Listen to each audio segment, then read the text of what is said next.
Hi, Jen here from Jen Michelle Coaching. And today I want to talk about 3 ways I opened myself up to deeper provision in my marriage. And in this, I'm also going to give you 3 specific practices to apply to your own life to just open up to receptivity and to love on a deeper level, no matter what stage of relationship or love you're in right now.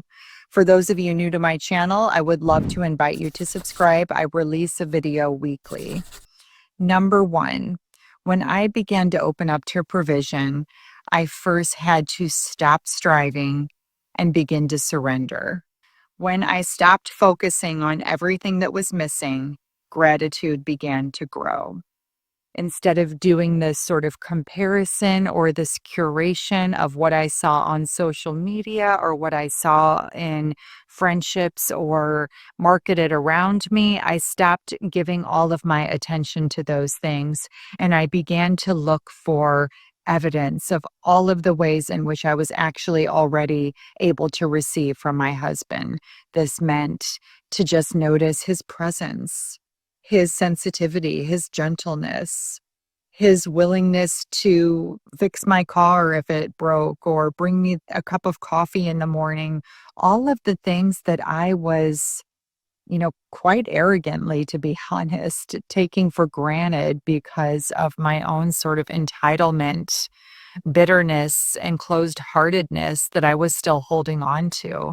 I hadn't done my inner work at that point. And so it all came out shortly after those vows were taken. Number two, this really taught me how to discern the rightfulness of my desires because I began to see how many of my desires were driven by the ego versus the soul, right? My soul desires were pure. They were innocent. They were soft. They were for the highest good of the relationship, for the highest good of all. My ego desires were about me and trying to get my needs met, my safety, what I wanted, how I thought it should be. And it's not really that shocking that I had so much resistance against these aspects of self, right? Because I wasn't in right relationship with what was really meant for me in this life and opening myself up to that surrender because since I was the opposite of surrendered in many ways, I couldn't see the blessings as they were coming in because my ego had this rigid grip around how it should be. It could only recognize it from the way the mind had been taught to see it versus the vastness and all of the infinite possibilities in which it was able to come in if I was paying attention, if I was devoted to seeing the blessing instead of the lack. So this leads me to number 3. I had to commit to stop watering the weeds and begin to grow the garden. And in this, everything I knew would fall into place, but I didn't know how to do it because I grew up kind of focused on what was wrong. I had a mom that worried a lot, so I was always kind of taught to worry, like, oh, but this could go wrong or that could go wrong. And before you knew it, my focus was on everything that was wrong versus what was right. And in that, I was really growing the weeds and I was not tending to the garden at all. And so I made it a daily practice to turn my heart towards the things that were right in my life and all of the tiny little things that I actually had the ability to be grateful for now, and to begin to pay attention, to devote myself to those things.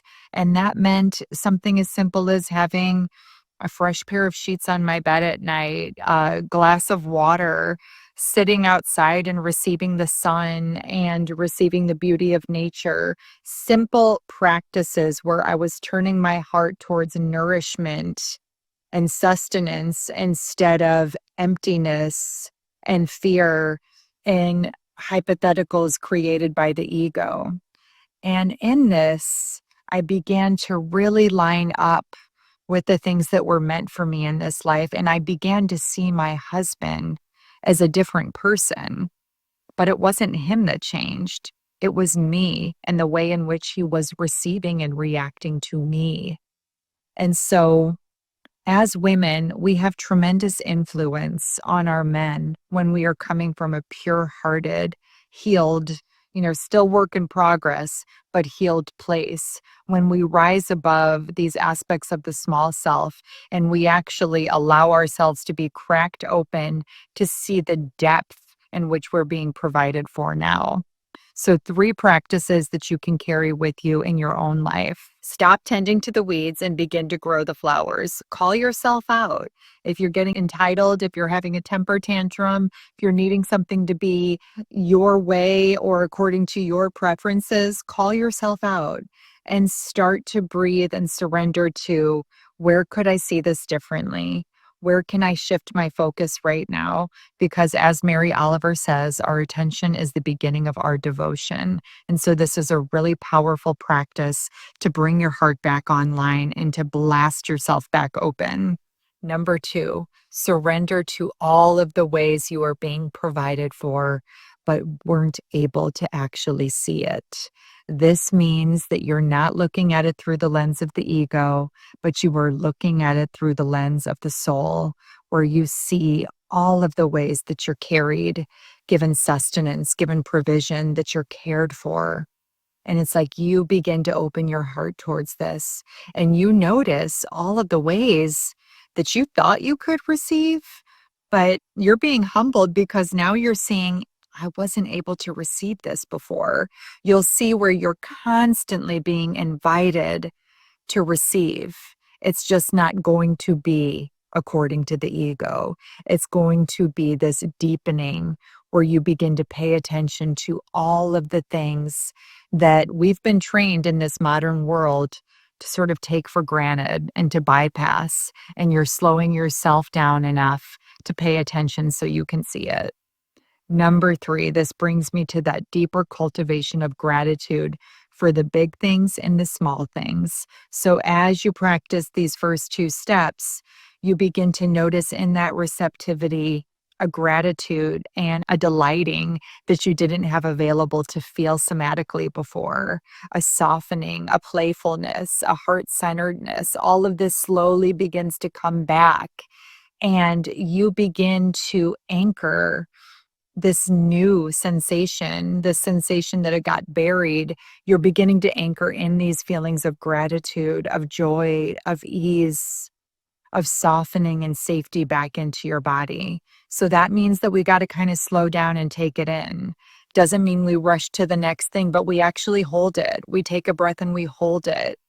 And it can just be as simple as a thank you. And just we practice being present to actually receive the gift, to acknowledge it, and to feel that gratitude slowly begin to grow in the body.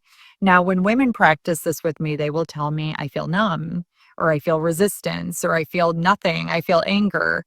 That's okay. Like, practice being with it. And over time, your heart will open and you will be able to experience more of this sensation. I would love to hear how these three tips and my story supports you. I always love your comments, reflections, and questions. For those of you who would like to go deeper, I invite you to book a one-to-one call with me. I have my August calendar open on my website under my introductory call. And in this call, it's just an opportunity to get deeper clarity, confidence, and ease on your situation. It is a wonderful opportunity to just connect and make sure you're on the right track, or to discuss how you can receive mentorship from me. I have the link below. I invite you to book, and I'll see you all next week. Much love.